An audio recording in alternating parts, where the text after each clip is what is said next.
তুই চাকরি করিস, মাসে অনেক টাকা ইনকাম করিস।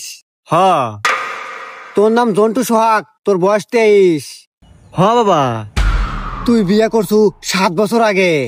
হ্যাঁ বাবা, আপনি এত কিছু জানেন কি করে বাবা? আমি চিঙ্কু বাবা, আমি হাত দেখে সব বলতে পারি। আর শোন, তোর বউয়ের বাচ্চা হয় না। হ্যাঁ বাবা, 7 বছর হলো বিয়ে করছি, এখন পর্যন্ত বাচ্চা কাচ্চা হয় না। তোর বউয়ের বাচ্চা হয় না, এই সমাধান আমি সমাধান করে দেবো, কিন্তু টাকা দিতে হবে 5,000। 5,000 না বাবা, আমি 10,000 টাকা দেবো, কিন্তু আপনি সমাধান হয়ে দেন। ঠিক আছে বাসা, তোর সমাধান আমি করব।